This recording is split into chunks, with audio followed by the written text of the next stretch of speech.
영사관에서 나와가지고 도와줘야 되잖아. 영사관에서 나와가지고 도와줘야 되는데 그러지 못하는 이유가 뭐냐 하면 그 영사관의 인력이 모자라다는 거야. 영사관의 인력이 모자란데 그 모자란 이유가 뭐냐면 그 대부분의 인력이 전부 다 미국에 줄 서가지고 미국하고 일본 쪽에만 일을 하고 있다는 거야. 그러니까 얼마 안 되는 인원으로 나머지 190 몇 개를 커버를 해야 되니까 인원이 모자란 거지. 그래갖고 그때 왜 IT에 무슨 지진이 났든가 뭐 이래가지고 그 IT에 그럼 우리나라 IT에 우리나라 그 교민들이 우리나라 한인들이 거기서 이제 지진인가 뭔가 당했어. 근데 안 나와 보는 거야 영사관이. 그냥 문제가 됐었어. 알고 보니까 IT에는 영사관이 없대. IT에는 영사관이 없고 그래서 미국에 있는 영사가 왔다든가 하여튼 뭐 그랬어. 어. 그러니까 그게 우리나라의 이 외교부가 정말 개판으로 운영되고 있는 거야. 어. 예. 그게 우리나라의 이 영사들이 왜 이런 그러니까는 반기문 같은 게 그러니까 외교부 장관 하면서 저지랄 하고 있는 거지. 어. 하여튼 개판이에요. 좌우지간 지금 이 정유라 문제가 제때제때 처리되지 않는다라면 이건 황교안과 외교부가 황교안과 외교통상부가 제대로 움직이지 않은 거기 때문에 이게 이 외교통상부 새끼들을 싹 잘라내야 돼. 나는 이거 되게 중요한 문제라고 봐. 왜냐? 지금 반기문 선거운동을 외교부에서 해. 반기문 지금 선거운동을 지금 외교부에서 하고 앉아있는데 너네 정유라 놓치면 너네 반기문은 여기서 너 아무것도 못할 줄 알아. 후보 등록도 못할 줄 알아. 너희들 외교부 잘 들어. 정유라 책임지고 잡아와. 책임지고 못 잡아오면 니네들 외교부 라인은 물갈이 될 줄 알아. 완전히 이 매국노 새끼들 진짜 뿌리채 뽑아버릴 테니까 그렇게 알아. 하여튼 너네 알지? 내 작정하면 거기 가만 안 두는 거. 내 다음 목표는 국정원 3년 안에 무너뜨리면 다음 목표는 외교부야. 잘 들어도 내가 해외 안 나가봤으니 이것도 몰랐을 거야. 기억해도 좋은 말로 할 때 정유라 데리고 들어와. 자, 그래서 이 JTBC의 기자들이 이 정유라를 그 신고해가지고 그 체포하는데 혁혁한 공을 세웠다. 그 정말 대단하다. 그러니까 이제 그 오늘 아침에 그 김현정 쇼에서는 그 아니, 독일에 있는 무슨 길거리 언론인인가? 길거리 PD인가? 길바닥 PD 뭐 이런 사람이 인터뷰했잖아. 그러니까 전부 다 독일에 가가지고 정유라 찾고 있었는데 실제로 프랑크푸르트에서 12시간 거리인 덴마크에 있었던 거야. 근데 이제 그 덴마크에다가 그 JTBC에다 누군가 제보를 한 거지. 그 이제 그 뭐라 그러나 이 한국 한인들이 근데 지난주인가 지지난주인가 누구야 걔 안민석이 뭐 자기 아는 지인들이 정유라 집 앞에 지키고 있다고 그러지 않았어? 그러면서 막 사람만 보내면 바로 잡을 수 있다고 뻥이었던 거지 또. 그지? 아휴. 예. 하여간 그래가지고 이제 이 정유라를 JTBC에 그러니까 전 세계에서 지금 한인들이 가장 신뢰하는 언론이 JTBC야. 그러다 보니까 지금 이제 이 친새누리 친새누리 이 이명박계가 JTBC를 굉장히 치고 있어. 그러니까 이제 그 누구니 교회 절 뭐 이런 조직을 통해 가지고 그 왜 뉴라이트 조직들 있잖아. 교회 절 성당 이런데 뉴라이트 조직들이 들어가 있어. 신천지 이런 애들이랑 보니까 신천지 애들하고 뉴라이트 애들하고 같이 움직이는 것 같아. 내가 몇 개 교회 얘기를 들어보니까 그 뉴라이트 애들하고 신천지 애들이 같이 움직이는 것 같아. 근데 하여튼 그 신천지 뉴라이트 얘네들이 들어가 있는 조직을 타고 지금 JTBC를 비하하는 그런 카톡을 지금 존나 돌리고 있대. 그러면서 막 그 어른들한테 그 할아버지 할머니들을 그 카톡 네트워크로 엄청 뭐 이 저기 누구야 손석희가 싸가지 없대는 둥 그러면서 막 그 손석희 비하하는 아주 지랄 연병을 하고 있는 거야. 왜 그럴까? 왜 그럴까? 그만큼 손석희 뉴스를 다 보니까. 지금요 무슨 뭐 한국갤럽에서 뭐 45%가 본다 그러잖아. 근데 내가 아는 사람들 중에 거의 100%야. 내가 볼 때 지금 그 JTBC 뉴스 보는 사람들이 거의 10명 중에 8, 9명이야. 뉴스를 못 보면 못 봤지 뉴스를 보는 사람들은 전부 JTBC 봐. 그죠? 여러분 주변도 그렇지 않아요? 이번에 이 최순실 사건 터진 다음에 뉴스를 보는 사람은 다 JTBC 봐. 다른 거 안 보고. 예. 그러다 보니까 그리고 이제 JTBC는 인터넷으로도 다 볼 수 있잖아. 그러니까는 그 저기 버스나 이런 데서도 봐도 JTBC 뉴스들 다 봐. 그리고 만약에 그 시간에 일하느라고 못 봤다. 그러면 다음날 다시 보기라도 보고. 그러니까 지금 KBS보다도 훨씬 더 시청률이 높아. KBS 시청률은 주로 뭐였냐 하면 옛날에 시골의 할머니 할아버지들은 나오는 채널이 KBS밖에 없어. 그거 모르죠? 옛날 시골에는요. 디지털 방송 전에 아날로그 방송 시절에는 방송이 되는 데가 KBS밖에 없었어. 그러니까는 KBS 저녁 8시 반 뉴스 보고 할머니들이 저녁 먹으면서 그러니까 저녁 먹고 8시 반 드라마 연속극 보고 누워갖고 졸면서 9시 뉴스를 틀어놓기 때문에 그게 시청률이 높았던 거야. 그런데 KBS 시청률이 떨어진 이유가 뭐냐? 디지털 텔레비전 때문이야. 왜냐면 디지털 텔레비전이 시골에도 다 보급이 됐어. 그러니까 이제는 옛날에는 나오는 채널이 없어서 KBS를 봤는데 이제는 다 볼 수 있는 거야. 그러니까 디지털 텔레비전이 나온 다음부터 KBS 시청률이 떨어지기 시작했어요. 정확하게는. 그런데다가 그 자녀들이 이제 그 명절이나 이런 데 가가지고 손석희 뉴스를 홍보했기 때문에 어른들도 손석희 뉴스를 많이 봐. 그래서 실제로 정상적이고 상식적인 어른들은 JTBC를 다 봐요. 그리고 이 JTBC는 워낙 공격을 많이 당하기 때문에 자기네들이 자체 검열을 한단 말이야. 자체 검열을 해서 최대한 사실만 보도하려고 애쓰기 때문에 이 JTBC는 거의 신뢰할 만한 보도를 하고 있는 거잖아. 그러니까 이제 건전한 우리나라의 상식 있는 어른들은 대부분 이제 그 JTBC를 보고 있어요. 그러니까 그 JTBC의 영향력이 큰 거야. JTBC의 영향력이 굉장히 큰 거고, 그러니까는 이 네이버에서도 그 JTBC가 그 8시에는 늘 검색어 상위야. 네이버로 나도 저 밖에서 보게 되면 우리 딸이 텔레비전을 탁 보고 계시다. 그리고 우주의 중심님이 뭐 영화를 보고 계신데 감히 뉴스를 보자고 할 수 없잖아. 그럼 네이버 들어가고 JTBC 치고 그 다음에 뉴스를 한쪽에 이렇게 이어폰 끼고 이제 뉴스를 보면서 따님의 텔레비전 시청을 옆에서 호의해 드린단 말이야. 그렇기 때문에 그 시간이 되면 다 JTBC가 검색어 상위예요. 예. 뭐 하여튼 그런 상황이고, 그래서 이 JTBC에서 그 JTBC에 대한 전 세계에 퍼져 있는 한인들의 신뢰도가 높고, 그래서 그 한인들이 제보를 해서 이번에 이제 정유라를 체포했는데, 이 서류 처리 안 해가지고 정유라를 놓친다면 이거는 황교안 반기문 둘 다 뒤질 줄 알으라고. 우리나라 외교부 라인 싹 다 뒤질 줄 알으라고. 네. 자, 그 얘기가 첫 번째 이야기. 그래서 박지만 비서의 의문사와 그 다음에 하여튼 뭐 이게 다 세 가지가 엮여 있는데 이 정유라 체포 이야기까지 뭐 이렇게 섞어서 한번 얘기를 해봤고요.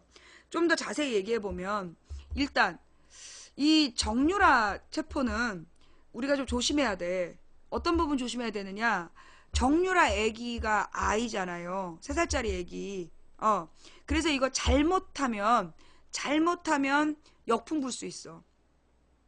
미리 체크해 주는 건데, 정유라를 체포해서 데려올 때 정유라 애기도 제대로 저기를 해야 된다. 조치를 해야 된다. 안 그러면 이거 아이에 대한 뭐라 그러나 동정론으로 역풍 불 수 있다. 아이에 대한 동정론을 일으켜가지고 역풍 불 수 있어.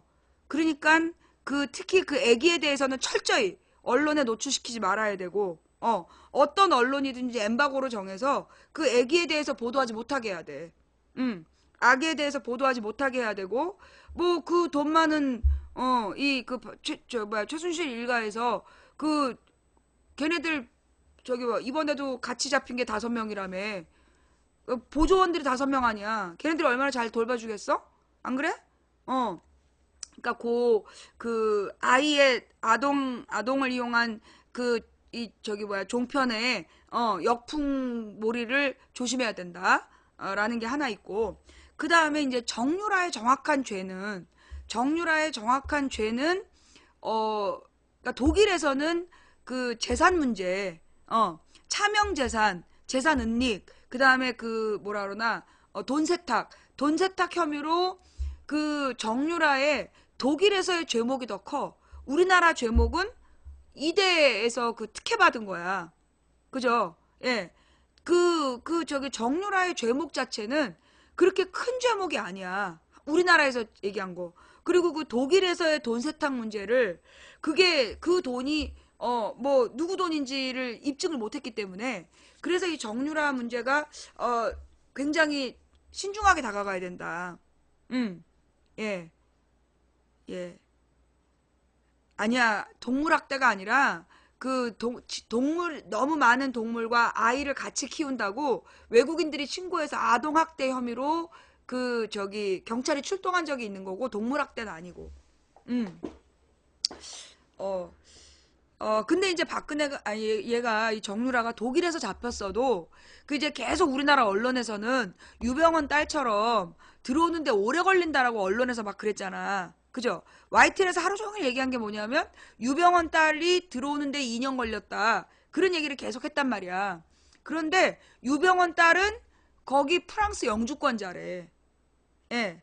유병헌의 딸은 프랑스의 영주권자이기 때문에 예. 그래서 그 프랑스에서 그 여자가 재판 신청을 할 수 있었던 거야. 근데 이 정유라는 영주권이 없는 여자야. 그래서 여권을 가지고 임시 머무는 체류자이기 때문에 정유라는 그렇게 유럽에 오래 머물 수가 없어. 얘는 불법 체류자야. 어. 이 여권이 딱 그 움직일 수 없다. 그러면 얘는 이제 추방되는 거잖아. 근데 유럽 대륙으로 다시 들어갈 때면 어딜 들어가든 여권을 보여줘야 되는데, 그, 지금 덴마크에서도 지금 불법 체류 혐의라는 거잖아. 근데 그것도 불법 체류인지 손석희가 물어보니까 확실하지 않대. 음.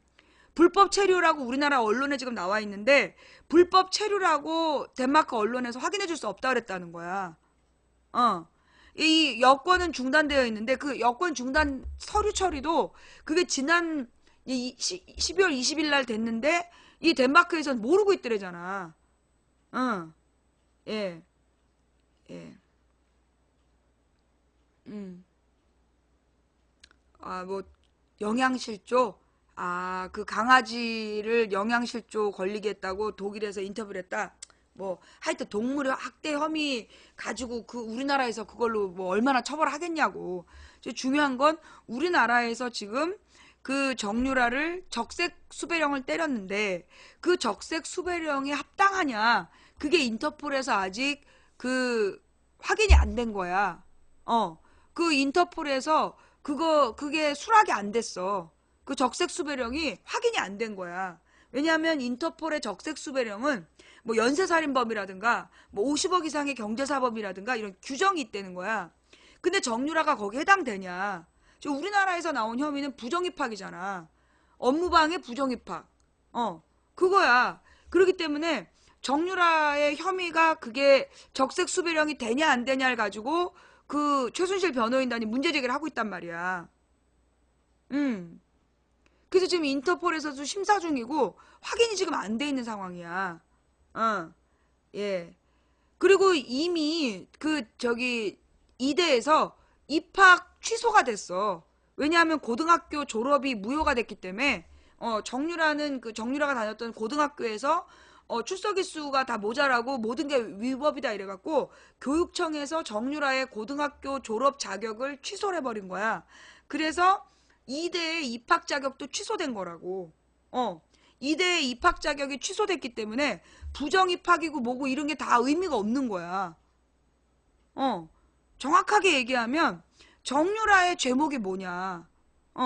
이 고등학교의 그 고등학교 고졸 학력이 사라지면서 입학 취소가 됐어. 정유라가. 중졸이야. 중졸 학력이 됐고 입학 취소가 됐기 때문에 그러니까 이게 정유라에 대해서 어떤 죄목이냐? 이것도 좀 따져봐야 될 문제예요. 그 다음에, 그래서 이제 이 정유라 체포로 막 시끄러운데, 그리고 막 사람들이 정유라만 잡으면, 나는 근데 내가 지난 연말부터 도대체 정유라 체포가 왜 그렇게 중요한가? 그러니까 이게 정유라를 노린 이유가 뭐냐 하면, 이게 이제 그 문제의 원인인, 뭐라 하나, 조심해야 될 부분이라고 지적하는 게 그건데, 최순실이 저렇게 개막장으로 구는 게 정유라가 도망 다니고 있기 때문에 겁날 게 없다는 거야. 그러니까 정유라가 독일에서 재산을 빼돌리고 그런 조치를 할 거라는 그 생각으로 최순실이 지 멋대로 굴고 있다는 거지. 근데 정유라가 체포돼서 이쪽으로 들어오게 되면 최순실의 태도가 바뀔 거다라는 거예요. 그래서 이제 정유라를 체포를 해야 된다라고 우리가 이제 얘기를 하고 있는 거야. 근데 이제 사실 이게 어떻게 보면 되게 인권적으로 나중에 문제가 될 수 있는 부분이야. 그러니까 최순실의 모성애를 노려서 최순실의 모성애를 공격한 비인간적인 뭐 수사다 이러면서 어느 날 갑자기 그 종편이 작심하고 특검에다 역풍을 불어댈 수 있어. 그래서 그 부분에 대해서 우리가 그 완벽한 논리를 준비하고 있어야 된다. 맞대응 논리를. 응. 이 최순실, 그러니까 박근혜와 최순실이라는 그 이 정권 농간의 그 개막장들이 정유라가 도망 다니고 있으니까 아주 지 멋대로 굴었잖아. 그래서 우리가 어쩔 수 없이 정유라를 체포해서 들어오는 거지. 그러니까 그 부분에 대한 논리를 준비를 해야 된다. 잘못하면 저것들이 최순실 측에서 이걸로 역공작을 펼 수 있다. 라는 부분. 그리고 이제 독일 검찰이랑 잘 협조해가지고 얘 돈 세탁 문제라든가 그런 부분을 부각해야 돼. JTBC 같은 데에서 이 최순실 모녀가 독일 검찰에서 지금 뭐라 그러나 수사 대상이었던 내용, 그 부분을 막 강조해서, 이 정유라나 최순실이 범법자다. 전혀 이렇게 막 그 불쌍한 자들이 아니라 아주 사악한 것들이다. 아주 악한 것들이라는 것들을, 계속 제대로 보도해야 된다. 안 그러면, 저쪽에서 그 최순실 변호인단이 만약에 그런 동정론을 편다면 이게 준비된 거구나. 망치가 얘기했던 그 부분이구나라고 생각하세요. 예. 망치가 혹시 저것들이 역풍으로 준비할 수 있다라고 얘기한 게 이거구나라고 생각하시라는 거. 자, 그 다음에 이제 이 박근혜의 간담회 부분. 예, 박근혜의 간담회로 또 짚어야 될 부분은 뭐냐면, 자, 박근혜가 말이에요. 그러니까 이제 한광옥이가 대통령 비서실장이잖아. 그지? 그 공직이야. 그럼 비서실장이 그 기자들하고 밥을 먹자고 얘기를 해. 그 다음에 그 자리에서 이 어떤 놈이 15분 뒤에 간담회가 있다. 그러니까 15분 뒤로 이동하자. 라고 갑자기 제안을 하고 그 다음에 거기서 녹음도 하지 마라. 녹화도 하지 마라. 그래 놓고 자기네들이 영상을 제공하겠다. 그러면서 일방적으로 그러니까 기자들이 질문을 쌩까고 이런 것들을 전부 다 커트하고 박근혜의 일방적인 변명만 딱 편집해가지고 언론사에 뿌린 거야. 근데 이제 이 부분이 왜 문제냐 하면 지금 박근혜는 직권 남용이야. 그러니까 직권이 정지되어 있어. 그러면 대통령으로서 대통령과 관련된 공직자들을 부리면 된다 안 된다? 안 되는 거야. 비서실장을 통해서 기자를 부르는 거 이거는 직무야. 업무와 관계된 거야. 대통령의 공적 업무와 관계된 거라고. 그러면 이게 지금 직무 정지가 된 박근혜가 비서실장과 그 청와대 그 수석을 통해 가지고 기자들을 불러 모았다? 그러면 이거 위헌이라는 얘기가 아침까지 나왔다니까? 아침에 김현정 쇼에 위헌이라는 그 인터뷰가 그러니까 위법성 논란이 있었어. 그지? 가만히 있어 한번 보자. 내가 틀림없이 아침에 들은 것 같은데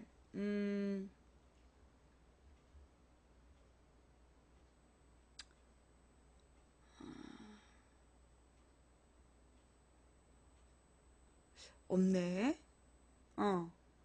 오늘 아침에 그 위법성 여부까지 문제가 제기되고 있다. 그 얘기가 나왔었는데 그 얘기가 분명히 나왔지. 근데 그게 그냥 김현정 멘트 처리가 되고 코너로는 안 들어갔나 봐. 어. 이건 뭐 기자들의 잘못이 아니라 이거는 청와대에서 그 공식 조직이 움직인 거잖아. 비서실장하고 정무 무슨 저기 수석이 움직여가지고 기자들을 모은 거란 말이야. 그러면 이거는 국가 예산 사용 기자 간담회 위헌 가능성. 아유, 프레시 안에서 그래도 하나 찝어냈네. 이게 오늘 아침에 이게 위헌 가능성이 막 제기됐던 내용이에요. 예. 지금 박근혜는 직무 정지 중이기 때문에 국가 예산을 사용한다든가 이러면 안 돼. 기자 간담회 위헌 가능성 확산. 도둑질하다 잡힌 도둑이 구치소에서 또 도둑질한 격. 국회에서 탄핵소추안이 의결되어 직무가 정지된 박근혜 대통령이 1일 청와대 홍보수석실을 활용해서 출입 기자단과 간담회를 한 것은 위헌이라는 주장이 나오고 있다. 정의당의 심상정 대표는 2일 국회에서 상무위원회를 열고 기자 간담회를 열기 위해서 홍보수석에게 업무를 지시했고 또 국가 예산을 사용했다며 위헌 가능성을 제기했다. 심 대표는 직무 정지된 박 대통령은 어떤 경우에도 청와대의 공식 조직을 지휘하거나 조력을 받아서는 안 된다. 이번 기자 간담회가 명백한 헌법과 법률 위반이고 탄핵 사유에도 해당된다고 주장했다. 이거 봐. 이거 심각한 문제야. 이게 굉장히 중요한 문제인데 이 얘기가 논점이 막 되는 시점에서 정유라가 체포된 거야. 그리고 이게 이 뉴스가 확 줄어들었는데 이거 우리 물고 늘어져야 돼요. 예. 요거 우리가 논점으로 삼아야 돼. 심 대표는 박 대통령이 이미 탄핵됐다고 이판사판으로 나오겠다는 것인지 기가 막힌다며 황교안 권한대행은 이번에 기자간담회 개최를 사전에 양해한 것인지 분명히 밝혀야 된다. 만약 박 대통령이 일방적으로 진행한 것이라면 기자간담회 개최 경위를 철저하게 조사하고 관계자를 엄중 문책해야 한다고 촉구했다. 예. 그래서 현재 그 청와대 대통령 비서실을 공식적으로 운영할 수 있는 것은 황권한대행이다. 대통령 비서실장은 황권한대행의 명을 받아 청와대를 운영해야 한다. 그런데 이게 황대행이 이거에 동조했느냐? 만약에 동조했다면 이게 황교안 목을 따야지. 만약에 황교안이가 이걸 동조했다면 이거 황교안 목을 따야 돼. 판사 출신이자 최순실 게이트 국정조사 특별위원이었던 박범계 의원도 이날 자신의 페이스북에 대통령의 직무정지 상태에서 청와대 출입 기자단을 만나는 것 자체가 위헌 소지가 있다라고 썼다. 그는 만약 탄핵 방어 차원이라면 대리인을 통하거나 직접 헌법재판소로 나와야 한다며 탄핵 심판 중에 기자 간담회를 박통 도대체 근신이라는 걸 전혀 모르니 원참이라고 썼다. 변호사 출신인 넘어가고 예 됐어요. 네. 하여튼 뭐 그래서 그 박범계하고 심상정 말만 들어도 예 충분히 이거는 지금 위헌 가능성이 있는 부분이다. 예. 이게 쓸데없이 이런 애 말은 또 왜 싫어져가지고 개무시. 예. 하여간 그 지금 황교안이가요. 만약에 이거를 지금 이 위헌적인 기자 간담회를 위헌적인 기자 간담회를 동의해줬다면 이건 황교안 탄핵감이야. 이건 황교안 탄핵감이라. 이게 왜 그러냐 하면 이게 왜 심각하냐. 지금 박근혜가 검찰 조사도 직접 안 받겠다. 특검 조사도 안 받겠다. 그러고 있단 말이야. 그러면 박근혜가 발언할 수 있는 거 원래 2개밖에 안 된대. 어젠가 저기 손석희 뉴스가 나왔어. 뭐가 나왔냐? 박근혜가 자신의 입장을 표현할 수 있는 건 딱 2군데밖에 없다는 거야. 검찰 조사나 특검 조사를 통해서만 자기 입장을 표현해야 된다는 거야. 아니면 대리인을 통하거나. 근데 이게 기자들을 불러 모아놓고 개소를 한 거야 지금. 이거 굉장히 심각한 범죄라는 거죠. 그런데다가 중요한 건 만약에 지가 그렇죠. 피의자 주제에 기자회견 한 거야. 그것도 재판에 어떤 여론에 영향을 미치기 위해서. 그러면서 이게 헌재를 압박하는 내용이라는 거야. 이게 지금 어제 간담회를 통해서 헌재에 지가 뽑은 2명, 지가 임명한 2명의 헌법재판관한테 지시를 내렸다는 거야. 어, 자기 잘 처리하라고. 똑바로 하라는 식으로 그 협박했다는 거지. 이게 헌재가, 내일 헌재가 심리를 하는데, 그러니까 이게 지금, 내일에 그러니까 헌재가 이제 심리를 3일, 5일 이렇게 일정을 잡고 있잖아. 1월 달 안에, 계속 신속한 심리를 하겠다. 근데 이게 박근혜가 간담회를 질러가지고, 헌재에 뭐라 그러나, 그 스케줄을 꼬이게 하려는 목적도 있었던 거야. 왜냐하면 내일 헌재의 심리 내용은 뭐냐면 핵심이 뭐냐면 그 권한 그러니까 직권 남용. 내일 헌재에서 다루려는 핵심 내용이 직권 남용인데 그 직권 남용에 대해서 헌재가 준비한 심리 일정이 있을 거란 말이야. 근데 이제 그걸 갖다 막 흔들려는 거죠. 탄핵 심판에 판을 흔들려고 이게 개설을 한 거야. 그래서 언론이 막 떠들어. 막 이런 얘기를 떠들어. 그러면 그 떠드는 부분에 대해서 헌재가 따라가게끔, 끌려가게끔.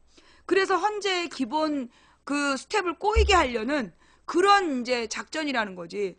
이게 박근혜 대가리에서 나왔을 것 같지는 않고, 김기춘이 대가리에서 나왔겠지. 응, 예. 하여간, 그래서 이게 박근혜가 이 함부로 기자들을 불러 모아갖고 이런 짓거리하고 또 하겠다 그랬다는 거야. 그거는 이제 이 기자단이 나는 그 기자단 간사 걔를 잘라야 된다고 봐. 아니 어떻게 거기에서 녹화도 하지 마라. 오늘 손석희가 굉장히 화나가지고 그 기자를 막 야단쳤어요. 그날 이제 JTBC에서 따라 들어간 기자가 보니까 초짜 기자야. 그러니까 녹음하지 말라는데 그걸 가만히 듣고 있었냐고. 그러니까 기자의 기본적인 자세가 안 돼 있는 애들이 그 당직 쓰고 있는 1월 1일 낮에 허를 찌른 거야. 그래갖고 손석희가 엄청 야단을 치더라고. 그 젊은 기자한테. 그러니까 이거는 그 기자 간사 걔를 잘라야 되고 그 기자 간사단이 이따위로 또다시 박근혜가 기자 간담회를 하겠다 그러면 거절해야 된다고. 이게 형식에도 내용에도 문제가 있다는 거야. 자기의 피의 사실에 대해서 원래 이게 변호인을 통해서